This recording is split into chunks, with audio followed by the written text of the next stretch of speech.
Un nuevo encuentro de cine independiente se gesta en la Ciudad de México. Además, la industria editorial mexicana llevará de nueva cuenta a la mesa de análisis las inteligencias artificiales y los derechos de autor. Bienvenidos a Noticias 22, gracias por acompañarnos este miércoles. Hola, Laura Regis en la traducción de lengua de seña mexicana y vamos a dar inicio con la información porque la Secretaría de Cultura Capitalina jugará un papel fundamental para alcanzar la meta de las 100 utopías en la Ciudad de México. Estos centros dedicados al arte, al deporte, a la naturaleza, que forman parte de un gran proyecto para territorializar la cultura que busca acercar cada vez a más personas a estas manifestaciones. Hacer que los derechos culturales plasmados por primera vez en la Constitución de la Ciudad de México de 2017 sean ejercidos digna y plenamente por los habitantes de la urbe y sus visitantes es uno de los principales objetivos del actual gobierno capitalino que encabeza Clara Brugada. Así lo afirma la secretaria de Cultura local, Ana Francis Moore, quien nos comparte cuáles serán los ejes que guiarán su proyecto al frente de la dependencia.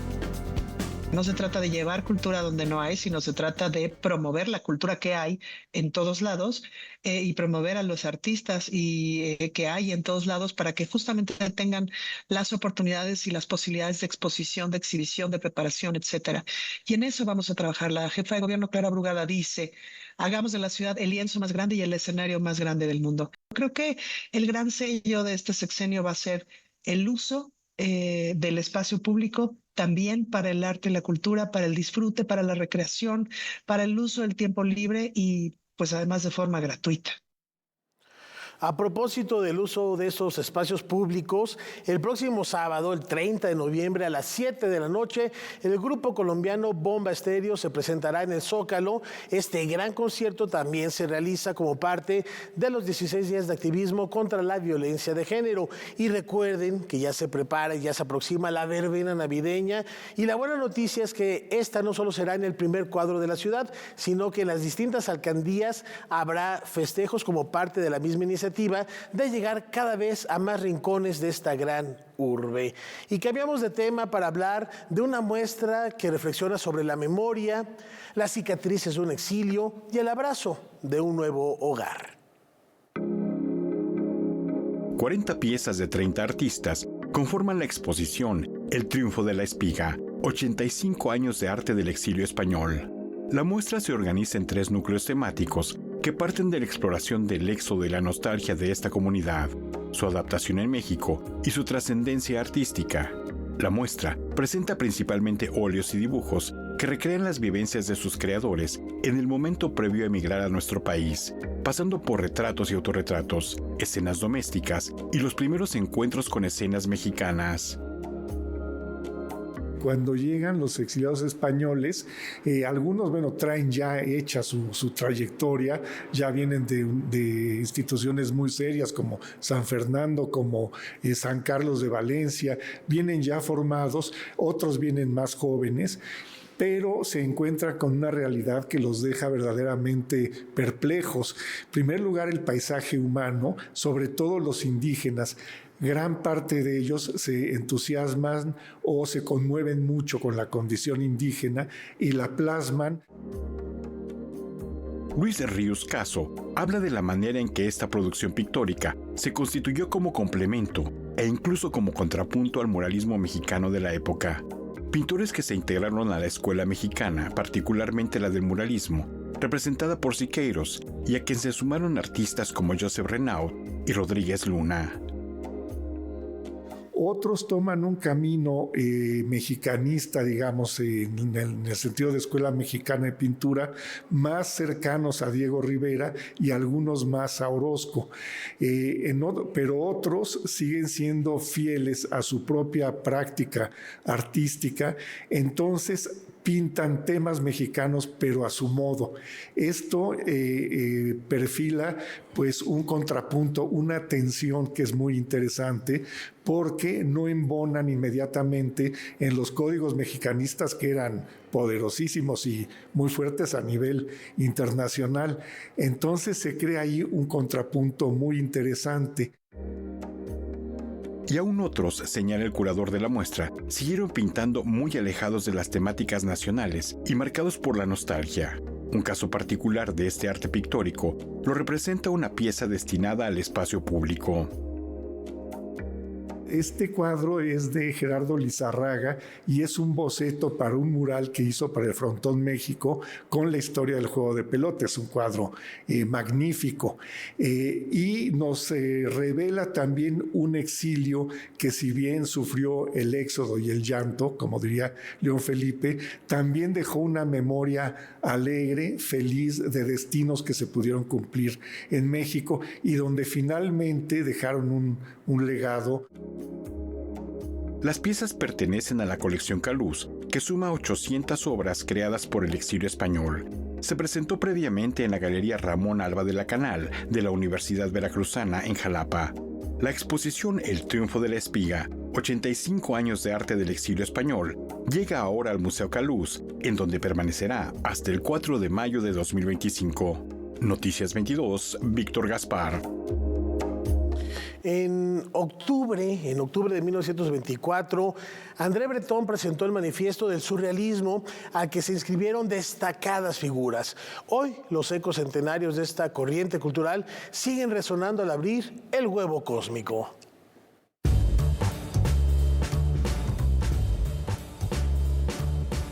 I think it's important to think about Alan Glass as an artist of mystery. Alan Glass was an artist who loved secrets. If you went to visit Alan Glass back before he was well known, he would cover up all of his artworks before you came in his house. He wanted there to be this kind of power to the artworks as totemic objects, which is why he loved Mexico City. This is a Canadian artist from French Canada. This is an artist who is queer. And when he moved to Mexico, the culture here spoke to him, in particular because of the fascination on life and death. Alan Glass llegó a México fascinado por una calavera de azúcar que le regaló André Breton. Hizo de nuestro país su residencia y centro de trabajo. Al igual que Salvador Dalí y Leonora Carrington, retomó la figura del huevo como un elemento transformador.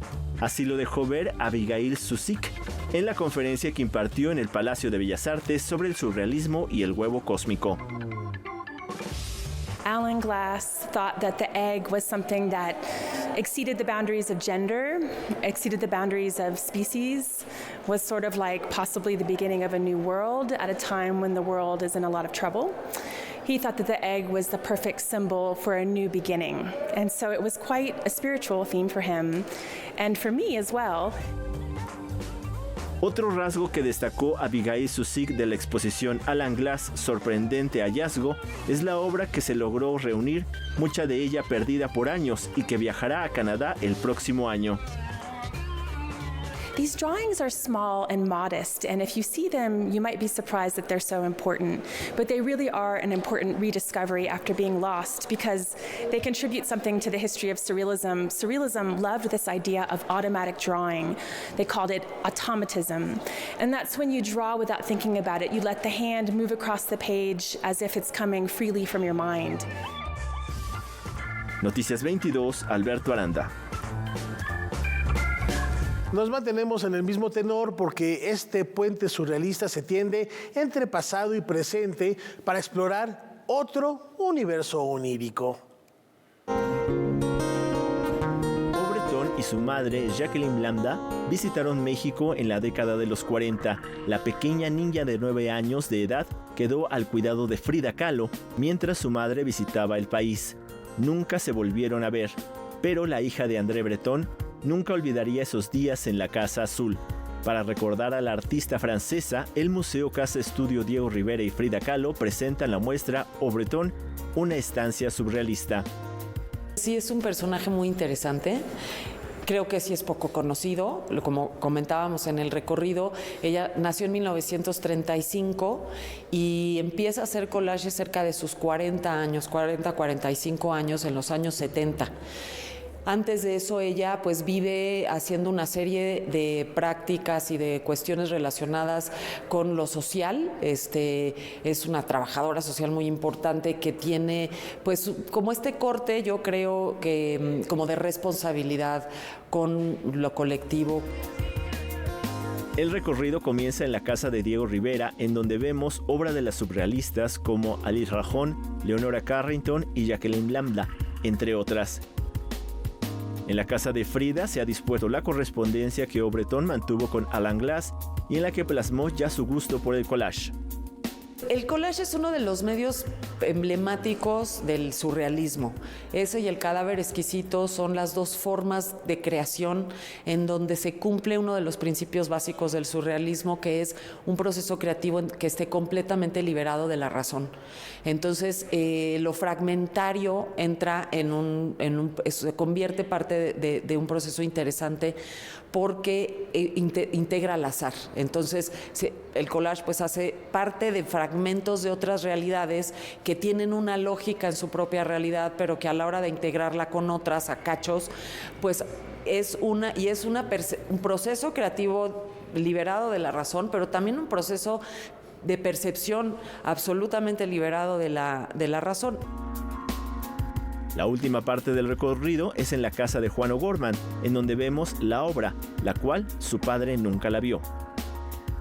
Nunca pretende convertirse en una artista, es decir, no es lo que busca, no busca ni... Un poco pasa lo mismo con los surrealistas. A Remedios Varo no le gustaba que le dijeran que estaba inscrita en ningún círculo, en ningún movimiento, lo mismo Leonora Carrington, y a ella le pasa igual. Ella ejerce el arte por una convicción propia, por probablemente una voluntad de habitar o de ejercer o de practicar el arte, pero no necesariamente con miras a verse en el futuro en los grandes museos. Noticias 22, Alberto Aranda. Para irnos al corte, los dejamos con imágenes de un fascinante hallazgo donde literalmente la historia brota a nuestros pies. Agradecemos a nuestros amigos del Instituto Nacional de Antropología e Historia que nos hayan compartido este video para todos ustedes.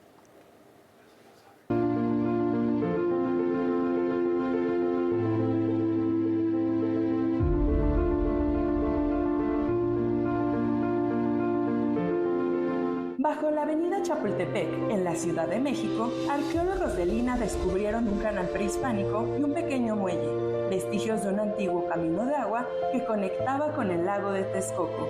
Este canal, mencionado en el mapa de Uppsala, fue utilizado por embarcaciones menores. Durante excavaciones realizadas el último año, se identificaron estructuras como un muelle reforzado con pilotes de madera, así como restos botánicos que revelan detalles sobre la dieta de la época, basada en quelites, calabaza y jitomate.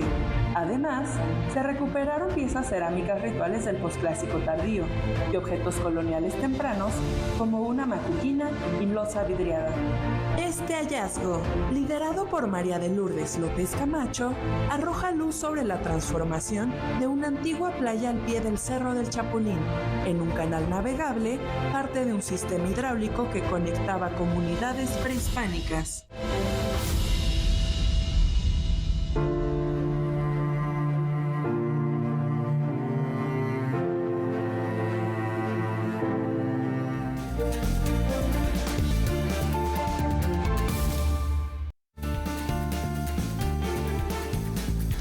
Gracias por continuar con nosotros en Noticias 22 para hablar de tradición, sincretismo, cultura e identidad que se reflejan en esta competencia.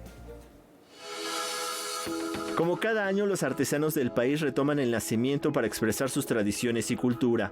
Esto lo podemos ver en la expoventa del Concurso Nacional de Nacimientos Mexicanos que actualmente se presenta en el Museo del Carmen.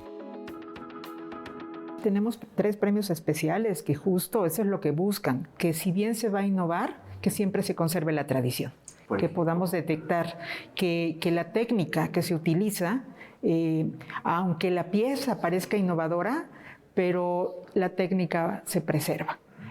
O los tintes naturales, la aplicación de tintes naturales.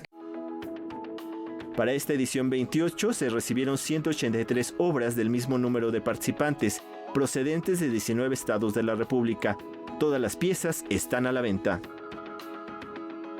Lo importante es cuando vemos que plasman también su forma de ser, es decir, su vestimenta, por decirlo de una manera, o en algún caso plasman el nacimiento, pero en el caso, por ejemplo, de Chiapa de Corzo, lo hacen en la fiesta, su fiesta principal, y ve usted a los danzantes y el nacimiento como escena principal, o la vestimenta de San José, la Virgen y el Niño, que puede uno ver si es una población incluso purépecha.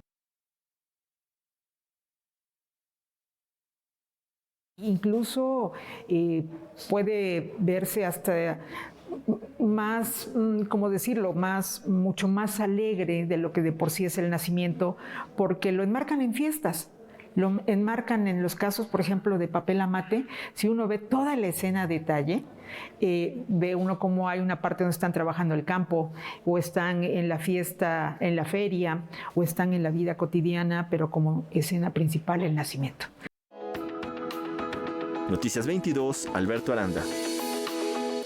Este viernes 29 de noviembre, la Ciudad de México será testigo del nacimiento del Festival Cine al Margen, una fiesta dedicada a la exhibición y promoción de películas independientes. El equipo de Noticias 22 platicó con Rafael Martínez García, director artístico y programador del encuentro, para conocer los pormenores del mismo. El festival tiene como eje principal su competencia, su selección oficial en competencia, que es una selección única, se llama Sección Cine al Margen, conformada por 13 películas. Son 4 películas más en una sección fuera de competencia que se exhibirá en línea en la plataforma del IMCINE, nuestro Cine MX.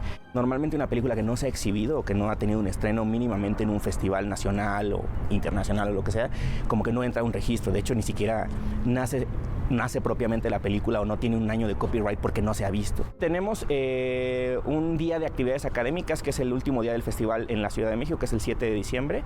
Ese día va a ser maratónico. Tenemos 3 paneles de 11 de la mañana a 3 de la tarde. Fundamental que se abran esos espacios para los nuevos cineastas, para contar esas historias que muchas veces no encuentran aparador en otros lugares, y la programación de este primer festival Cine al Margen continuará hasta el sábado 7 de diciembre en 3 espacios de la Ciudad de México. Será la sala Marco Julio Linares, aquí en los estudios Churubusco, las salas del Centro de Capacitación Cinematográfica en el Centro Nacional de las Artes y en la Casa del Cine MX en el Centro Histórico de la Ciudad de México. El primer trimestre del próximo año de 2025, las 13 películas del festival se van a exhibir en 15 estados de la República. Para más información los invitamos a consultar la página que ya aparece en sus pantallas, www.cinealmargen.com, para que conozcan dónde van a estar. Ahí están las propuestas de cine independiente. Y cambiamos de tema para hablar de la moral y la ética que son puestos a prueba cuando se levanta el telón del Foro Shakespeare. Es momento, ¿por qué no?, de replantearse las relaciones familiares. Una pareja está celebrando la llegada de su segundo hijo. En ese momento llega el hermano de ella, manchado con sangre. Ese hecho romperá la armonía, la celebración, y les hará cuestionarse muchas cosas de su relación y sus familias. Así comienza la obra Huérfanos de Dennis Kelly. Y ahí empieza la gran pregunta. ¿Qué haces si es tu hermano y llega así? ¿Tú crees esa historia? ¿Tu hermano tiene algo que te haga pensar que quizá esa historia no es verdadera? La pareja, tu pareja, tendría que creer en la historia de tu hermano, es decir, del cuñado. La obra, traducida por Roberto Cavazos y dirigida por Angelina Rogel, originalmente fue pensada para reflejar las zonas vulnerables de Londres. Sin embargo, el temor hacia el otro, el racismo y clasismo son temas universales. En México también hay mucha migración. En México también hay mucho racismo. Hay mucha discriminación, y entonces encontramos las similitudes, y si bien no decimos esto es hola, bienvenidos a México año 2024, lo puedes sentir aquí, ahora sucediendo, y hacerte la pregunta: ¿cuántas veces me he cruzado la calle por ver a una persona distinta a mí, por ver su ropa, por ver su color de piel, y ahí decir permiso? Y la pregunta está ahí puesta y está traído el contexto para acá para que sea más contundente y que no te aleje pensando, bueno, en otro lado. No, aquí lo hacemos y aquí tenemos que hacernos esa pregunta y respondernos cómo nos relacionamos con las personas que nos rodean. Huérfanos también nos hace preguntarnos cuáles son los límites de nuestra moral y ética, pero sobre todo lo que Dennis Kelly quiere con este thriller es que nos cuestionemos qué tan importante es eso que llamamos familia. Los límites, hasta dónde soy capaz de llegar por una persona a la que amo, hasta dónde soy capaz de llegar por mi familia o por la familia que elegí, ¿no? A veces es más fácil separarse de la familia no elegida que de la elegida, porque crees que como yo lo elegí ahora tengo que comprar todo lo que viene con esa persona. ¿Hasta dónde pones esos límites? ¿Hasta dónde cruzas tu ética, tu moral por estar con la otra persona? Huérfanos se presenta hasta el 29 de diciembre de viernes a domingo en el Foro Shakespeare, ubicado en Zamora 7, Colonia Condesa. Noticias 22, Alberto Aranda. Por favor, porque esto... Y para esta otra familia, el cine era un refugio y hasta el catalizador de sus vidas. Pero por azares del destino, ahora solo una integrante puede entrar a ver las películas y la pregunta es, ¿podrá encontrar la manera de compartir sus experiencias con el resto de la familia?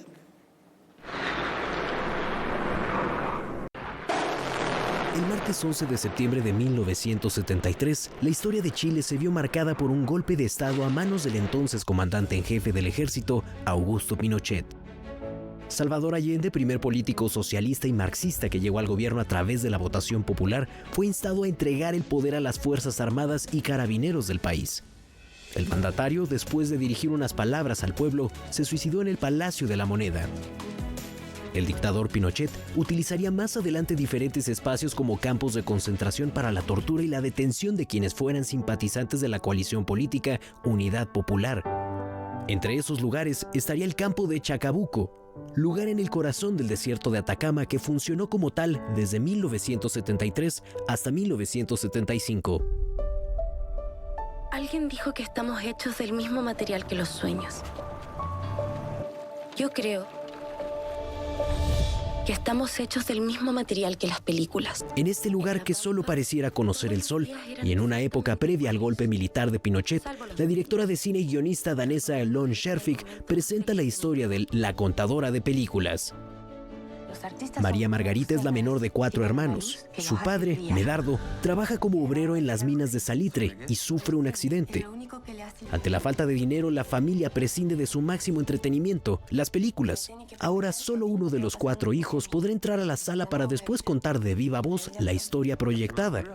María Margarita resulta ser tan buena para contar los clásicos que ve en pantalla que se convierte en una especie de juglar para quienes no tienen acceso al cine. Y así mi familia me convirtió oficialmente en la contadora de películas. En un mismo tono que Cinema Paradiso, la contadora de películas utiliza el cine como un lugar de encuentro donde se cultivan los sueños y se olvidan las diferencias, los tiempos aciagos.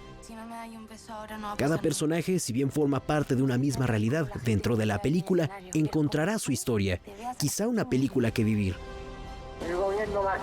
Lone Scherfig en este trabajo, protagonizado por Sarah Becker, Daniel Brühl y Berenice Bejo, no tiene miedo de hablar sobre las diferentes formas de vivir la maternidad, el amor y el deseo. La contadora de películas llega a salas mexicanas este jueves 28 de noviembre. ¿Qué película quiere que le cuente? Para Noticias 22, Rodrigo Peredo. Los invito a que se den una vuelta por el antiguo Palacio del Arzobispado, allá en la calle de Moneda número 4 en el centro histórico, que es la sede del Museo de Arte de la Secretaría de Hacienda y Crédito Público, que está celebrando su 30º aniversario. Hoy, por ejemplo, se lleva a cabo su noche de museos con una visita guiada por la exposición Una trayectoria, una colección de la TD al museo. Además, el viernes habrá un taller de artes plásticas para niños y niñas y el sábado al mediodía un concierto de ópera y tango con Sergio Meneses, José Acevedo, María Valle y Raquel Waller al piano. Pero además mañana, apúntenlo bien, jueves a la 1 de la tarde, se develará un billete de lotería conmemorativo por este aniversario, así que hay que darse una vuelta, conocer el billete y por qué no jugar, y jugar el número 4 de la calle de Moneda, y en una de esas pues nos va muy bien en Navidad. Con esta invitación nos vamos a una brevísima pausa, hay mucho más información al volver.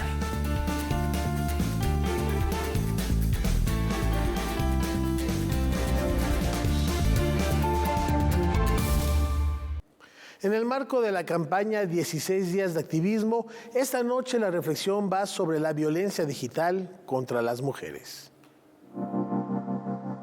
La Organización de las Naciones Unidas estima que 73 de cada 100 mujeres en el mundo han estado expuestas o han experimentado algún tipo de violencia en línea.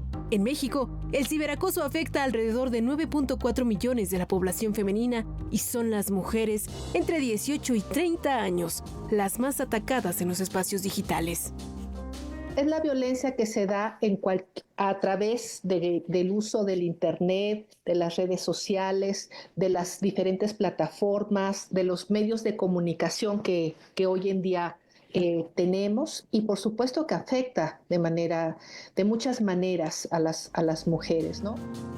Si bien no existe un consenso global sobre qué es la violencia digital, esta se expande a través de medios como el correo electrónico o aplicaciones de mensajería móvil y causa daños a la dignidad, la integridad o la seguridad de las víctimas. Algunas formas de violencia digital son monitoreo y acecho, acoso, extorsión, desprestigio, amenazas, suplantación y robo de identidad, así como abuso sexual relacionado con la tecnología. Con demasiada frecuencia se da lo que se conoce como la pornovenganza, ¿no? Entonces, cuando terminan o incluso cuando no terminan, ¿no? Hay sujetos que diseminan, digamos, estas imágenes o incluso las venden en algunas plataformas. En México, 51 de cada 100 usuarios en Internet son mujeres, por lo que presentan un mayor uso de las redes sociales, de la telefonía y de la población de contenidos propios. Y aunque existe un avance importante en la protección de la intimidad sexual con la Ley Olimpia, existen también otras prácticas que no están reglamentadas y que atentan contra niñas, jóvenes y adultas. Es importante que a nivel internacional se fijen normas para limitar el mal uso que se hace de la información, ¿no? Es decir, no es posible que sobre todo los niños, las niñas tengan acceso a todo tipo de información. Hay mucha violencia y por supuesto el Estado debiera de informar. Noticias 22, Karen Rivera. Vamos calentando motores rumbo a la Feria Internacional del Libro de Guadalajara, porque la industria editorial ya centra su atención en las nuevas tecnologías y la propiedad intelectual. 200 profesionales de la industria editorial procedentes de 40 países se reunirán en la edición 34 del Congreso Internacional de Editores, que se realizará en la ciudad de Guadalajara del 3 al 6 de diciembre. Uno de los temas que se abordarán es la inteligencia artificial y el derecho de autor. Los editores no estamos en contra de la inteligencia artificial ni en general ni de ninguna tecnología. Yo estoy convencido de que la inteligencia artificial puede ser una herramienta muy poderosa. El problema es, por un lado, primero, y esa es la parte que ahorita nos preocupa más, porque consideramos que en muchas ocasiones se está violando la ley vigente de derechos de autor, de alimentar los sistemas de inteligencia artificial con nuestras publicaciones sin pedir autorización. Además de reflexionar sobre cómo garantizar la libertad de expresión y publicación para que no ocurran casos como el de Salman Rushdie y de sus editores que han sido perseguidos, el gremio analizará la libertad de lectura. Lo que está pasando en Estados Unidos y en otros lugares, en donde se están prohibiendo libros en bibliotecas y en escuelas, en Florida y creo que en Arizona también, y en donde tiene ya varios procesos legales abiertos la Asociación de Editores de Estados Unidos, que está tratando de combatir esta censura y esta prohibición de libros. Y quién hubiera pensado que además iba a ser en Estados Unidos, que normalmente se considera como el país de las libertades, en donde se empiecen a coartar esas libertades. Por último, los editores plantearán la necesidad de tener varios libros de texto y no solo uno para primaria y secundaria, esto para garantizar no solo la libertad de cátedra de los profesores. El análisis que hemos hecho a nivel internacional de que no es lo más adecuado un libro de texto único, porque no refleja toda la diversidad de opiniones y toda la riqueza, toda la pluralidad de un país. Y es muy peligroso porque crea un pensamiento único y no podemos pensar que en un país haya un solo pensamiento único. Además, la CANIEM, la UNAM, IBI México, UNESCO y UNICEF presentarán junto con Melissa Fleming, secretaria general adjunta de la ONU, el programa Club de Lectura, esto con miras a cumplir los compromisos de la Agenda 2030. Noticias 22, Alberto Aranda. Llegamos a un viaje de 350 kilómetros y nos vamos de Guadalajara a San Luis Potosí, donde también las letras están de fiesta. El escritor Fernando Benítez decía que el trabajo bien hecho no es solo una responsabilidad con la sociedad, es también una necesidad emocional. Eso lo saben muy bien los periodistas de cultura en México. Reunidos algunos de ellos en la edición 17 del Festival Internacional de las Letras de San Luis Potosí, reflexionaron sobre este oficio y las tormentas que lo aquejan en el siglo XXI. Los retos es llegar a más público, yo creo. Es llegar a esos otros públicos que están latentes, que están presentes y que tal vez no hemos sabido llegar y penetrar en ellos, seguir presentes, tener la calidad que se requiere, dar una mayor seriedad también en nuestro trabajo. De acuerdo con cifras del Instituto Nacional de Estadística y Geografía, durante 2023 los museos reportaron la visita de 48.4 millones de personas en México. En ese mismo año, el INEGI también mostró que 45 de cada 100 ciudadanos asistieron al menos una vez a un evento cultural. Y en 2023, la Secretaría de Cultura Federal realizó más de 6,000 actividades artísticas como parte del programa Cultura Comunitaria. Las cifras muestran que menos de la mitad de la población del país asistió a una actividad de este tipo. La pregunta es, ¿por qué México necesita a los periodistas culturales? México necesita el periodismo cultural porque es la mejor manera de crear esta identidad, de crear diversidad, de crear conciencia, de entender mucho de lo que está pasando. Gran parte del desarrollo de la sociedad está plasmado en las grandes novelas, en las grandes obras musicales, en los grandes teatros. ¿Y cómo debe adaptarse este oficio a la sociedad del siglo XXI? Creo que el periodismo cultural permite innovar mucho acerca de cómo le cuentas al lector, le cuentas a la audiencia, mucha de la información que se maneja en el periodismo cultural. Creo que a pesar de que es un paradigma no hablar de imaginación en el periodista cada vez necesita más imaginación para llegar y acercarse a las audiencias. También se tiene que trabajar en pensar en los públicos que vienen después, cómo están, qué quieren, qué necesitan, sin hacerlos menos, porque algo que está pasando también en algunas redacciones es bajar el nivel porque la gente no lo tiene y no pensar así. La gente tiene el nivel que queremos y que se puede llegar con ellos, pues, o sea, no son menos y pueden tener la capacidad de adentrarse a cualquier mundo cultural en general. Junto con esto, desde luego, pues el periodismo cultural requiere de ciertas condiciones. La primera es que desde los medios se lo incentive, se lo proteja, se lo desarrolle, porque suele suceder, como hemos visto en los últimos años, que ha habido una disminución de espacios, una constante un constante achicamiento de lo que son las secciones y los mismos suplementos culturales. Noticias 22, Karen Rivera. Una lamentable noticia hace unos minutos trascendió y se confirmó en redes sociales el deceso de Claudio Isaac, cineasta, escritor, ilustrador, a los 67 años. Lo recordamos por participaciones en esta emisora como Sabor Saber, como también esta serie que se llamaba Inventa para TV UNAM, donde iba rescatando el testimonio vivo de escritores y documentaba su día a día. Descanse en paz, Claudio Isaac. Y para recordarlo, retomamos y rescatamos del acervo de Noticias 22 este material que les compartimos a continuación a manera de un humilde homenaje.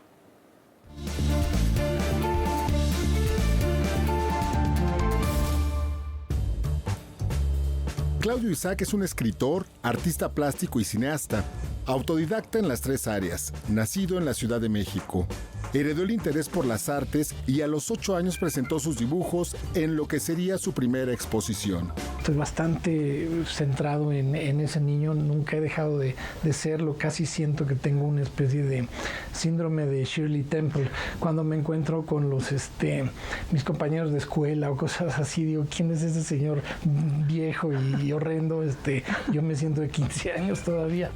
Hijo de artistas, su padre Alberto Isaac, caricaturista y cineasta, y su madre, Lucero Rueda, ambientadora y diseñadora de arte. Quizá la disciplina del cine es la que más ayuda a tomar decisiones, a ser asertivo. Porque si tienes a 60 personas detrás de ti, no puedes darte el lujo de andar titubeando. Escritor de diversas novelas como Luis Buñuel, A Mediodía o Cenizas de mi padre. Isaac debutó como director con la cinta Crónica Íntima. Claudio Isaac tuvo la oportunidad de frecuentar las amistades de su padre, entre ellos Luis Buñuel, Alfonso Arau y Arturo Ripstein. Comenzó a desarrollar su carrera en documentales como el de Guadalupe Amor, un caso mitológico. Debiera rendir, digamos, como reconocimiento, bueno, a mi padre por fue una influencia, digamos, en todos los sentidos de que escribía y tenía su máquina de escribir y escribía artículos para el periódico, la cuestión de la caricatura y el ambiente del cine. Noticias 22, José Antonio Hernández. Un abrazo fraterno a familiares y amigos del maestro Claudio Isaac, descanse en paz.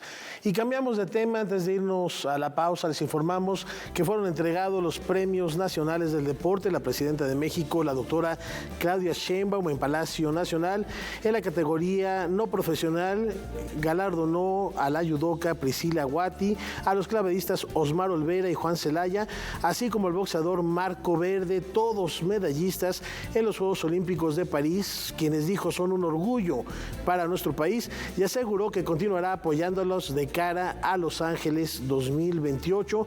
También, por supuesto, se entregaron otras categorías. Vale la pena subrayar lo que respecta a los entrenadores: Radamés Hernández, entrenador de Marco Verde, el boxeador que ya referíamos; Iván Rodríguez, de paraatletismo; Martín Velasco, paralímpico; y en la categoría de deportista profesional, a Charlín Corral. Para todos ellos, enhorabuena, de verdad, orgullo de todo México. Celebramos sus triunfos y seguiremos muy de cerca sus carreras, hoy reconocidos con el Premio Nacional del Deporte. ¡Qué orgullo! Y con esta celebración nos vamos a una pausa.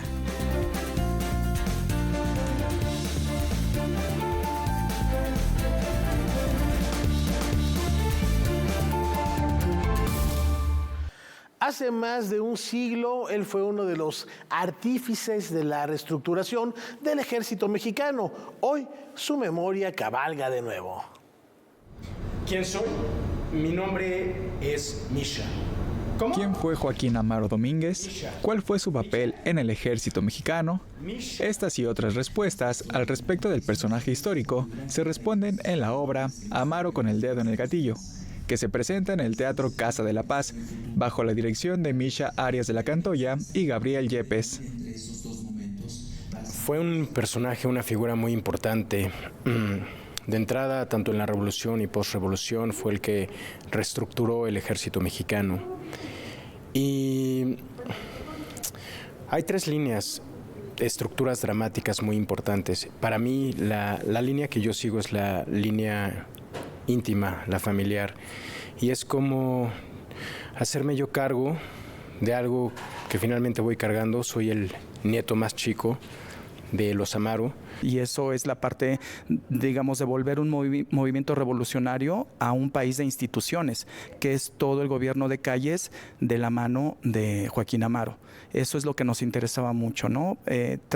Traer al día de hoy esta situación de en 100 años qué se ha modificado de México, cuáles han sido los cambios y los logros y cuál ha sido la participación también política y fáctica de las Fuerzas Armadas en el país.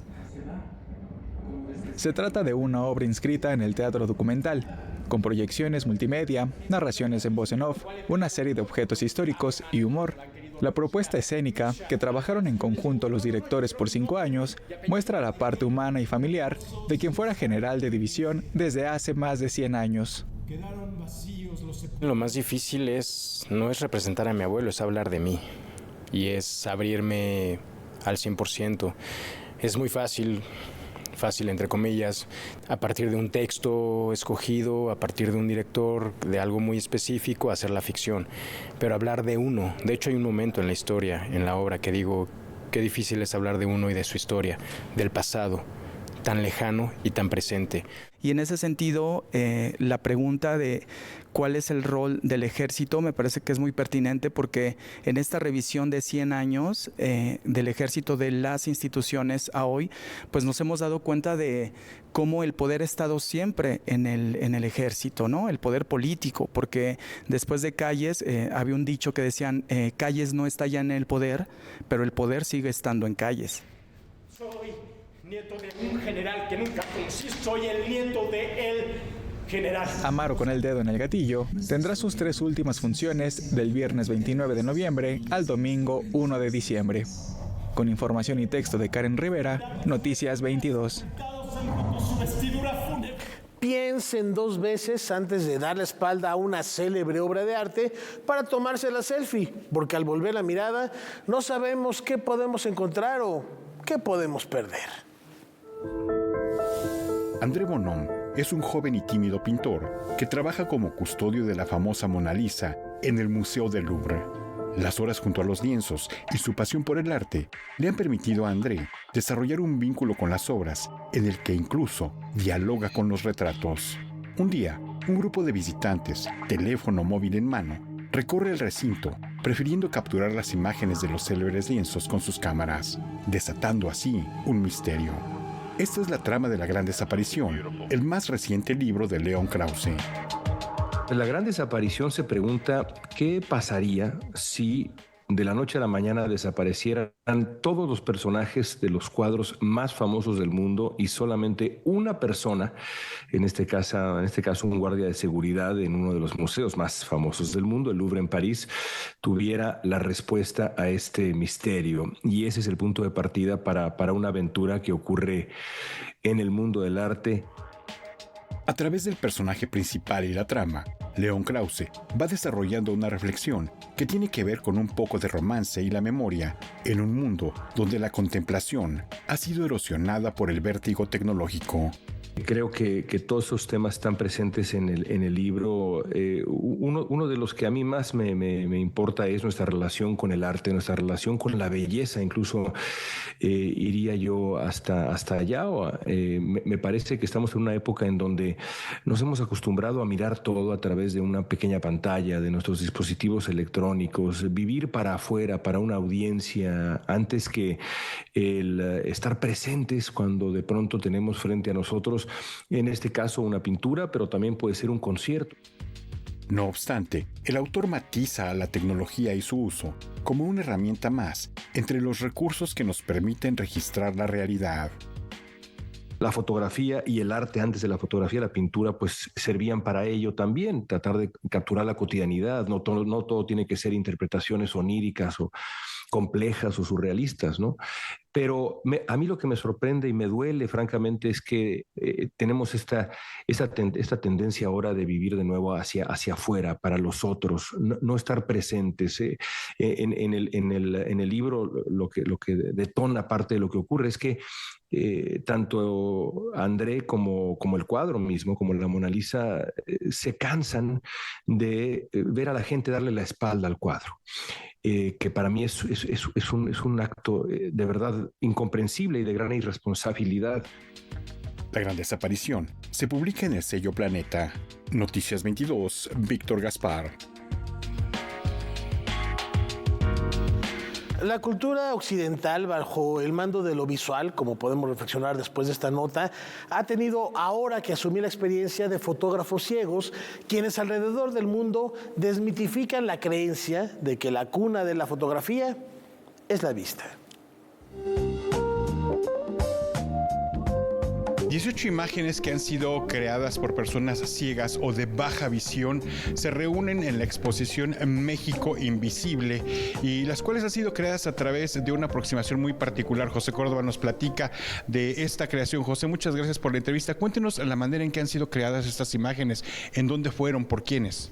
Bueno, somos un grupo de compañeros y compañeras que vivimos con discapacidad visual, como bien lo dices, y nosotros, por lo mismo que carecemos de la vista, lo que hacemos es tomar fotografías de manera sensorial. Nosotros, al no poder ver, lo que hacemos es oler, escuchar, sentir, por ejemplo, el viento, sentir las temperaturas, y eso nos permite a nosotros irnos dando una idea de cómo vamos a crear la obra. Yo te puedo preguntar, oye, ¿cuál es tu hobby favorito? ¿Qué me contestarías? Fútbol. Ya te ubiqué, entonces abro mis brazos, te centro bien, te pongo a cuadro y tomo la fotografía.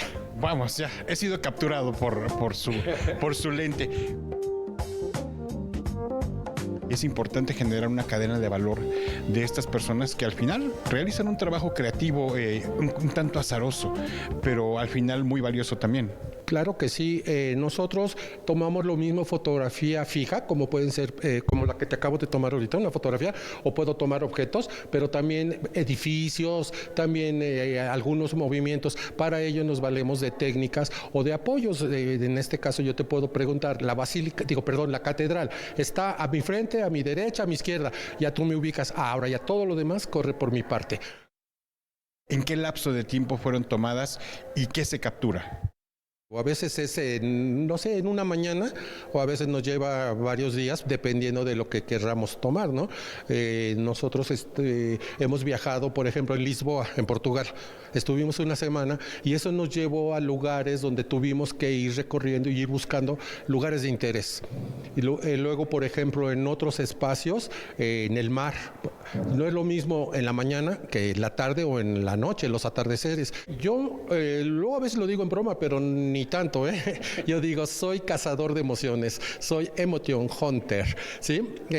Yo provoco emociones para poder captarlas. Yo no puedo fotografiar imágenes, así decir, voy a fotografiar el rostro, el cabello, la sonrisa, pero sí puedo fotografiar la risa, la alegría, la tristeza, la inspiración. México Invisible se exhibe en el Ágora Galería del Pueblo, ubicada en el segundo piso del antiguo Palacio del Ayuntamiento, justo frente a la plancha del Zócalo capitalino. Estará abierta hasta el mes de febrero y si usted desea visitarla, tiene que contactar a la página electrónica ojosquesienten.com, en donde puede agendar una visita y en la cual incluso pueden estar presentes algunos de los creadores. En la cámara, Óscar López y Francisco Hidalgo. Noticias 22, Víctor Gaspar. Agendemos esa cita a la brevedad. Y más allá de su doble corte y cuerpo alargado, su sonido la ha vuelto un hito en la historia de la música.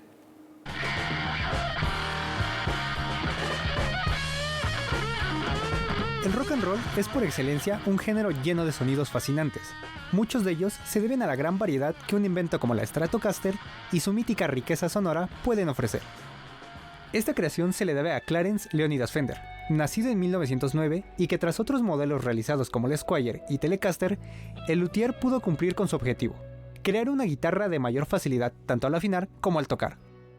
Fue así como en 1954 Fender logró crear una guitarra que mejoraba sus antecesoras, pues le añadió una tercera pastilla al cuerpo, mismo que llamó la atención de aquellos que además de algo estético buscaban una variedad de sonido. Considerada como un invento adelantado a su época y llegando a una etapa donde la televisión y el rock and roll estaban en su apogeo, este mítico instrumento se convirtió en la mejor opción para artistas como Jimi Hendrix, Eric Clapton y David Gilmour, entre otros. Noticias 22, Humberto Castorena.